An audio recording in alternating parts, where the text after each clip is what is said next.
Welcome to This Week in Missouri Politics, Oktoberfest edition. Campaign season's underway, lots of things on the ballot, but I want to take a moment and talk to Missouri Sheriff Dave Marshak from Jeffco. It's good Sheriff, to see you. Thanks for having me. Appreciate you being here. I wish we were here talking under better circumstances, honestly. There was a police officer in the city of St. Louis was hit on the side of the road and killed by a person that's been arrested under the suspicion of drunk driving. What a tragedy to lose somebody that was out truly serving and protecting everybody driving down 70. And it highlights the, of course, first and foremost, my thoughts and prayers go to David Lee and his family and friends in the St. Louis Metropolitan Police Department. It is an unfortunate situation, unnecessary in many ways. First responders put themselves at risk every single day, and it just highlights some of the risks that we face. So, from what I've read from news reports, this officer had seen someone stalled on the side of the highway, very busy interstate, and it's protocol to go out and put flares up to protect that person while they're waiting for assistance and to protect other drivers. A person came through in this country illegally, was previously in trouble, and hit him while they were intoxicated. Now, I guess he's got his rights to the state has to prove that, but that's the allegations as of now. After all of the talk, all of the things that have been said in this campaign season about illegal immigrants and we're going to tighten this up and we're going to deport folks, I guess a lot of folks don't know the details of all these situations, which is why I wanted to have you on. Currently, right now, if you stop someone in Crystal City and they're illegal and they're committing a crime, what happens? So the law enforcement officer has a couple of different challenges. Number one, sometimes there's a communication barrier right off the bat. But local law enforcement throughout the state of Missouri does not have access to databases to indicate whether the person they're stopping is here illegally or legally if they are a U.S. citizen. That poses a challenge for law enforcement. An officer who... Do you have a driver's license, though, if you're here illegally? In some situations, right, there are some states and sanctuary cities that are a bit more liberal with government identifications than others.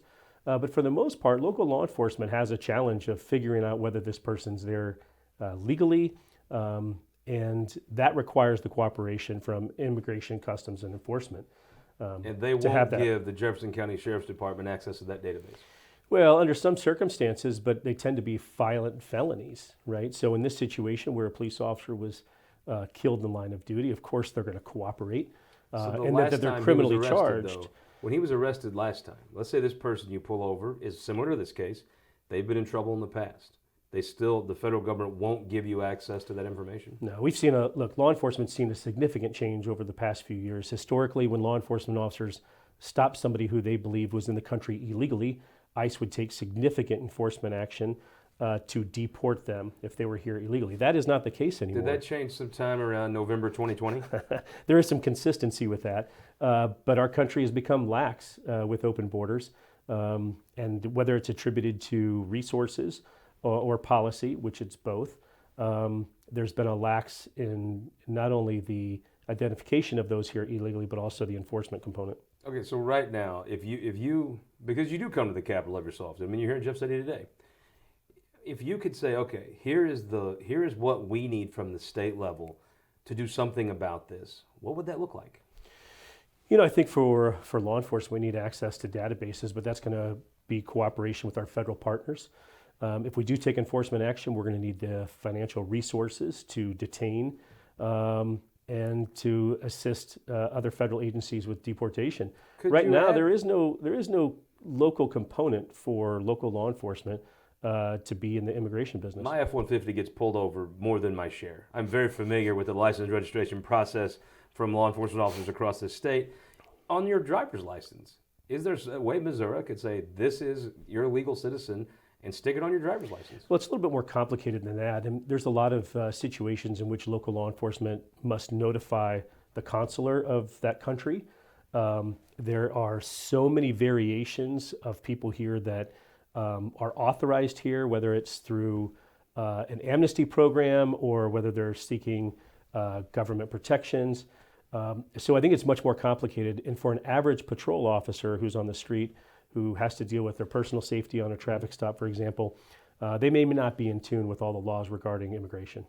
So there's no way you could, if you arrest someone, that you could deport them under the current Missouri law or federal law, right? Correct. Is there a way Missouri could say, okay, we're going to start deporting folks? And that's just what we're going to do. We're tired of instances just like this. If you're not in this country legally, Missouri is the opposite of a sanctuary state. Well, I think it ultimately would end up in a legal battle, Sure. as we've talked about before, in terms of supremacy clause, what local governments are responsible for versus the federal government. But I think the state of Missouri and other states like us need to push back on what's happening at the open border. I mean, is it just going to break down to this? If there's a Republican in the White House right now, you're going to have a border. Correct. It's going to be imperfect, but they're going to have a border. If there's a Joe Biden type person in the White House, you're not going to have a border. No, and the only reason that you're seeing some of the enforcement action that you do today as a result of the pushback in the politics. Well, it's coming up on election time, right? That's correct. And I tend to think people in that middle part of Pennsylvania actually would prefer to have a national border. Canada seems to like one. China sure has one. Why does America not have one? And the reality is, historically, we've looked at some of the big cities throughout our country and said, well, it's their problem. It's a Chicago problem, a New York problem. But those are leaking over into the rest of the country. And soon, Missourians like us will have to deal with these issues just like some of those metropolitan cities have. So big election just wrapping up. The one in the fall, but really in Missouri, we have most of our elections in August. You were a pretty big supporter of Lieutenant Governor Kehoe and Attorney General Bailey. You had to be pretty happy on election Oh my night. gosh, without a doubt, I was excited for both of them. I supported both of them. I think Missourians are going to win big if they elect Kehoe, and I expect that to happen. And then I'm excited for our Attorney General, Andrew Bailey, who's done an outstanding job protecting Missourians. When you call it right, that's why they call you Missouri Sheriff, right? Now you call me Missouri Sheriff. I don't know about that, but look, I'm excited. I'm excited for our state. I mean, to have a businessman and a gentleman like Mike Kehoe and a fighter like Andrew Bailey, we can't do any better.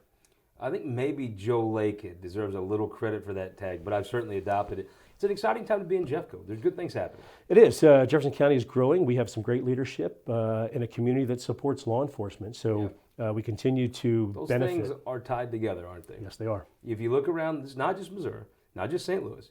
If you look around this country, the places that are growing generally are pretty safe. They found a way to reduce crime, and folks want to move there. They support law enforcement. In Jefferson County, alternatively to the defund talk when that happened back in 2020, decided to invest in law enforcement. Right now we have under construction a new forensic crime lab. So we continue to make investments into our community to make sure we are safe. And I saw the voters of St. Louis even voted to elect a prosecutor and not someone that was in the defund the police movement. That's correct. So maybe the world's adjusting a little here. A little by little, we can only hope. Missouri Sheriff Dave Marshak, thank you so much for joining us. Thank you for having me. I appreciate it. We'll be right back. We're going to talk about Amendment 3. We're going to talk about it with Jen Bukowski, who's against Amendment 3. And up next, Mallory Schwarz, who's for Amendment 3. After this. For more than a century, the St. Louis Carpenters Union has shaped our communities. Through trusted alliances, we deliver skilled professional craftspeople while our business partners provide the kind of quality jobs that keep our economy humming. It's a blueprint that has worked since 1882. Turning Missouri into a right-to-work state stalls progress, wipes out jobs, and kills momentum. Right to work is wrong for everyone. Let's keep Missouri moving forward. Visit carpdc.org to learn more. This fall, Missouri can vote to invest more money in our kids' classrooms. Amendment 2 legalizes sports betting, which will generate over $100 million for our schools. That new money can be used to increase teacher pay, and there's a constitutional guarantee that revenue from sports betting will go to our schools, so even politicians can't waste this opportunity. Amendment 2 will generate over $100 million for Missouri schools. Vote yes on Amendment 2. We have 2 beautiful boys, but along the way, we had 3 miscarriages. I'll never forget the day the ultrasound tech just left the room. There was a complication. An abortion was the right decision for us, a private medical decision. Missouri's abortion ban is terrifying. There are no exceptions, and doctors can't provide care to women miscarrying. Vote yes on Amendment 3 because these decisions belong to us, not politicians. Welcome back. This week in Missouri Politics. Now we're going to dig into Amendment 3, probably the biggest thing on the Missouri ballot this fall. And we are joined by a supporter and one of the organizers of the campaign for Amendment 3, Mallory Schwarz. Thank you so much for making the time. Thank you, Scott. It's great to be here with you again. Okay, you're a person that supports Amendment 3. You're at the tip. You've been at the tip of the spear in fighting for abortion rights in this state as long as I can remember covering it. What is actually in Amendment 3? A yes vote on Amendment 3 ends Missouri's abortion ban and protects the right to reproductive freedom. That means that women and their families can make their own decisions about pregnancy, birth control, miscarriage care, including abortion, without the government interfering. All right, so you've got detractors. They're not frankly as well organized. I mean, normally I think the history of the abortion debate in Missouri has been a very well organized pro-life side against a pro-choice side that's always kind of been, it feels like it's always been gathering steam but not really congealed. It feels like you've actually congealed here, but the other side's going to say, okay, this has something to do with transgender surgeries. They're going to say this has to do with partial birth abortions. What do you say to the detractors that say it's far more than just abortion rights? These are distractions pushed by the opposition that only want to distract folks from the real issue here, which is that Amendment 3 is really about freedom. Missourians deserve the freedom to make their own decisions about their own health care, period. The language of the amendment is clear and simply puts healthcare decisions back in the hands of Missourians and their doctors, not politicians. Okay, so as you kind of break down through, I think right now, most Missourians in their gut, I mean, most Missourians I know don't talk about abortion at dinner parties, right? But I do think there's a sense, I think it's very fair to say in this state, that the current law may be a little too extreme for Missourians. Even if you're pro-life, there's a large swath of folks that consider themselves to be pro-life that think this law is a little too extreme. Are you worried that this Amendment 3, if it doesn't pass, will be because it was a little too extreme the other way? Well, this amendment is going to pass, and what I would say to all Missourians is that I hope you do talk about abortion at your dinner table and at dinner parties and at the counter at the grocery store, because we know that Missourians overwhelmingly support access to abortion without interference, and the decades of attack have stigmatized the issue and made people hide. And I think that's why you're right about what you said earlier, that it has felt like the abortion rights movement has been gathering steam for years, but it's been up against an onslaught of attacks that stigmatize and shame and mislead people to misunderstanding the fundamentals of the issue, which is that everybody should be able to make their own decisions about their own healthcare without interference from politicians. That's what Amendment 3 is about, and I hope voters do talk about this at the dinner table. Well, tell me how the campaign's going. What groups have you brought in? What is the infrastructure that you're bringing to bear in the campaign this fall? This is a Missouri-grown and Missouri-led campaign with a broad coalition across the state of labor partners, faith leaders, providers, and healthcare professionals, legal experts, students, workers, and families. The coalition grows and adds more supporters and endorsements every day.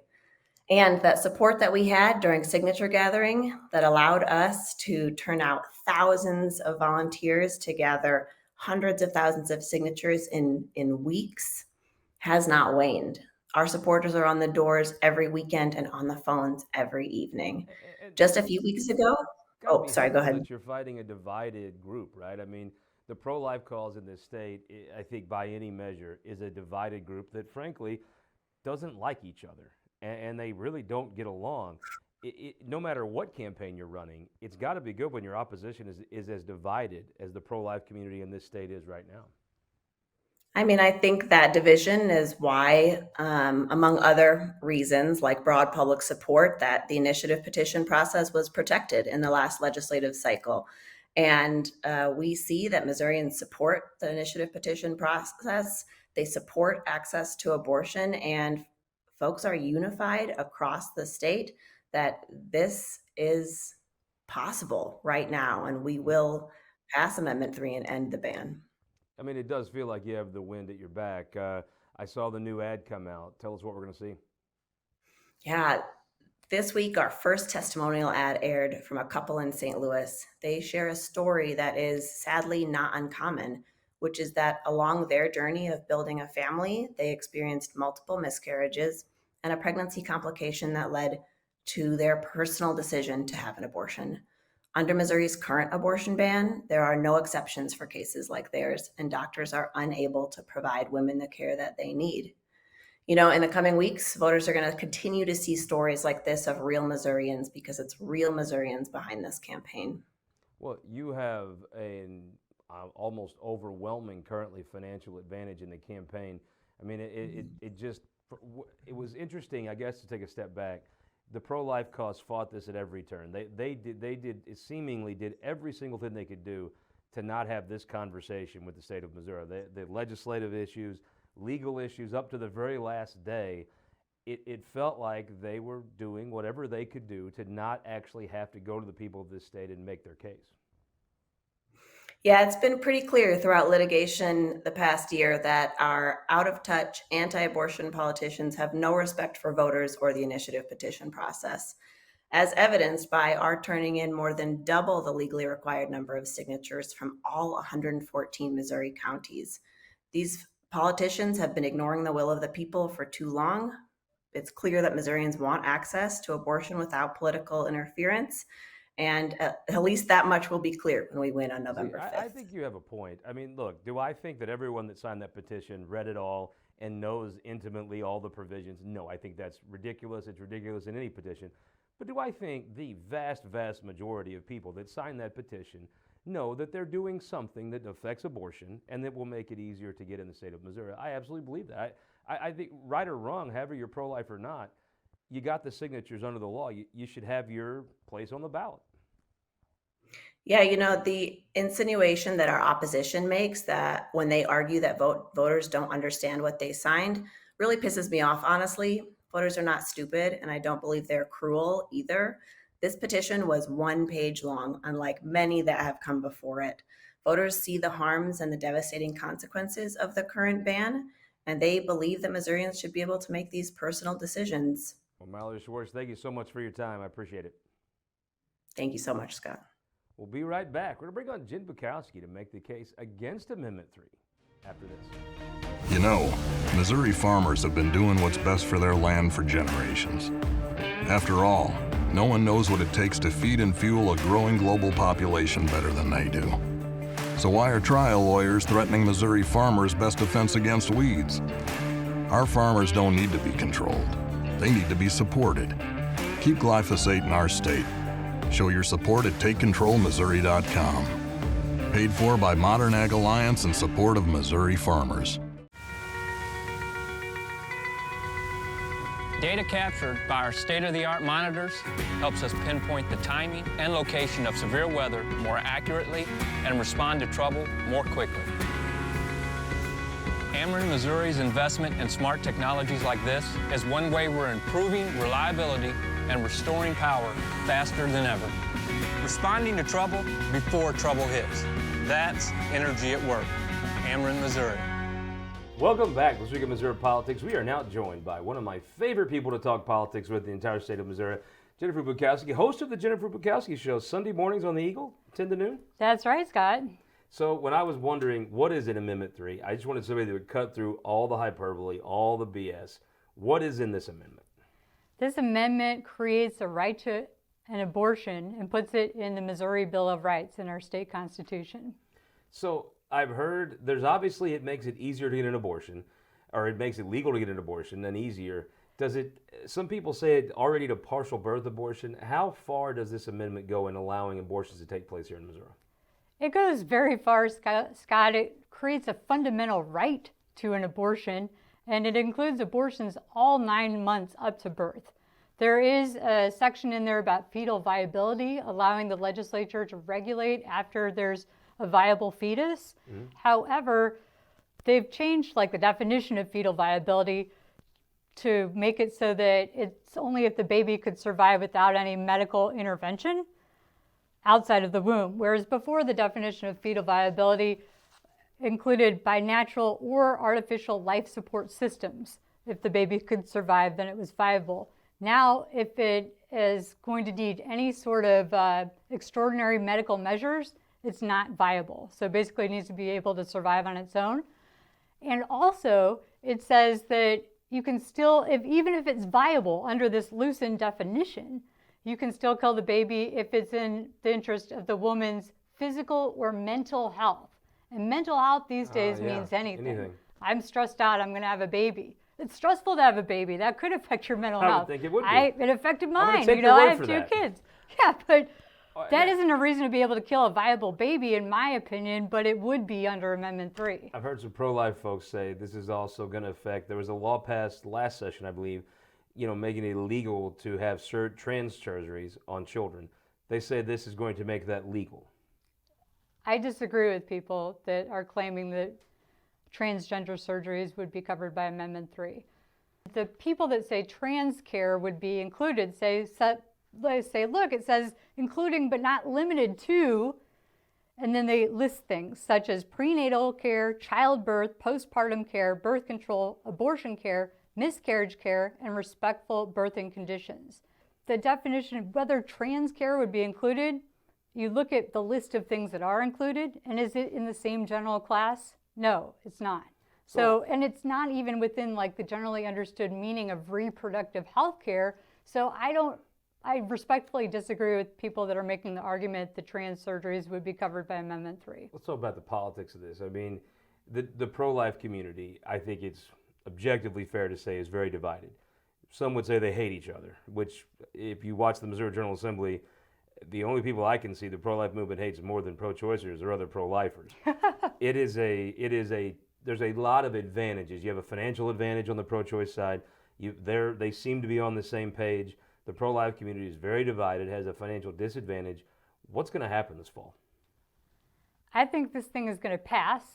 And I think that if we had a reasonable pro-life community, we could have the General Assembly put something more reasonable on the ballot next year for Missourians to consider that wouldn't have partial birth abortions in it, and that would pass too. But I don't know that we have Republicans with the wherewithal to be on board with anything like 6 weeks, 12 weeks, whatever. All they'll politically say is no abortions whatsoever. But something less than this extreme measure would fly with the voters.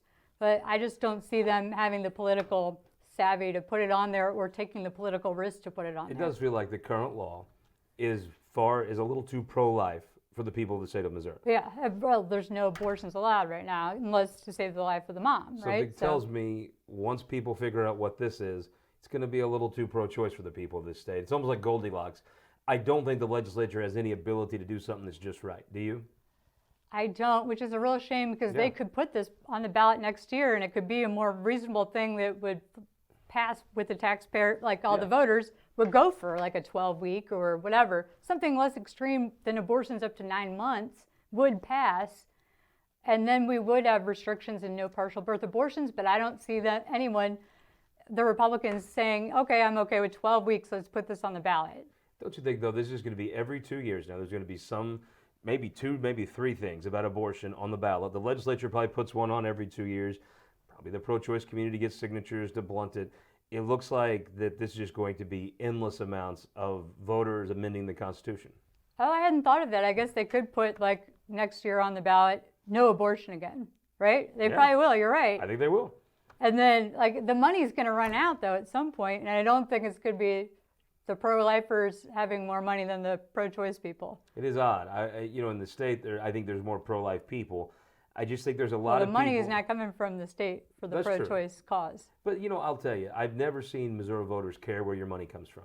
We watched candidates spend tens of millions of dollars from out of state this last summer, and I don't think anybody penalized the people spending it. I do think voters just don't care. Oh yeah, I agree with you there. I'm just saying that I think the one side has more money than the other. I'm Mr. Missouri on this. I wish they did care, but I've just never seen them care. So let me ask you a political question, though. I asked this to Mallory. The truth is, we've seen overturning right to work, medical marijuana, Medicaid expansion, minimum wage, now this. The Missouri Democratic Party has some issues that obviously are popular with the people of this state, but they keep getting handled the IP line on the ballot. So you can vote for a Republican on top, then vote for the IPs, and you still get, let's say, abortion to be legal, and you vote for the Republicans. I almost think minimum wage is way higher than federal minimum wage, and they're increasing it again. That'll probably pass too this session. This election, excuse me. If I'm a Democrat running for office, I'm like, hang on, why don't you save a few of those issues for me to get elected and actually implement his statutes? Well, they did for years and years, Scott. But yeah, I guess the state has gone red, but they still use this. And look at how thick our Constitution is. I mean, just About the to get medical thicker. marijuana chapter alone is over 5 times as long as our entire United States Constitution, including all 27 amendments. Don't you think, though, that's a little bit on the legislature and a little bit on the Republican Party in this state? The folks wanted to be able to buy pot, and they just wouldn't legalize it. So that's what you get when your legislature just won't respond to the general wants of the public because of a small segment of their own base. You get a Constitution that's going to need 2 volumes before long. You do, yeah. And if you hire people to write the initiatives that are getting paid by the word, apparently, I guess it gets that long. Tell me what you see before I let you go. You're one of the few people I know that actually is connected around the country in politics. Here we are, what will be 45 some days out. Where do you see this national election with President Trump versus Vice President Harris? Well, right now, things change so fast in Yes. politics. It's September 26th. Right now, I feel like Trump is looking okay, but the U.S. Senate map, which was supposed to be so good for Republicans, isn't going our way. It looks like we are going to pick up Montana, that's it, and so we'll West be Virginia? 50-50. West Oh, Virginia, West- right? Right. So we won't have the majority that we could. We could have like a 53-54. It's looking like we're going to be split again. Do you think the seminal moment of this campaign is when Trump decided to do that debate with Biden? If he would not have debated him when he did, then it would have been hard to push Biden out. He would have had the debate. Obviously, President Biden, probably not up to doing a debate, obviously. Then all those states are in play. This is a landslide for Republicans. That debate was probably the mistake of the cycle. Yeah, or it was a triumph for the people that really wanted to push Biden out, that they baited him yes. into agreeing to that, because he wouldn't have any debates during the primaries. He refused to do any of that. And As then, did President Trump. yeah. I'm with you, though. I think it was probably the mistake. If you're a Republican, you're going to look back and say, dang, we just shouldn't have debated him. They couldn't have pushed him out. It would have came out that he's not up to this, and it would have been a Republican landslide. Oh, it certainly would have with Biden, but I don't think Kamala is going to pull this off either. She's just simply not smart enough to be president. And she is just on interview after interview, now that she's finally out of her hidey hole doing a few friendly interviews, she doesn't say anything of substance. Do you think it's that she's not smart, more that her policy positions are very far to the left of where the American public is? Well, I don't know if she's an ideologue at all. She's just the face on the machine right now that they've picked, a pretty face for their Democratic machine. And she'll say whatever it takes to get elected. She likes power. Ever since her early days as a prosecutor, she's liked that power, and she's succeeded in getting more and more of it as she's gone along in her career. Well, as the campaign unfolds, hope you'll come back here and talk about us on This Week in Missouri Politics, and we hope everybody will tune their radios in later this morning to the Eagle in mid-Missouri and listen to the Jennifer Bukowski Show from 10 to noon. Thank you, Scott. I'd come anytime you ask. Thanks so much. And we hope you'll win next week when we'll have a full panel for us on This Week in Missouri Politics. This Week in Missouri Politics is sponsored by the Missouri Automobile Dealers Association, Ameren, Spire, and the United Electric Cooperative.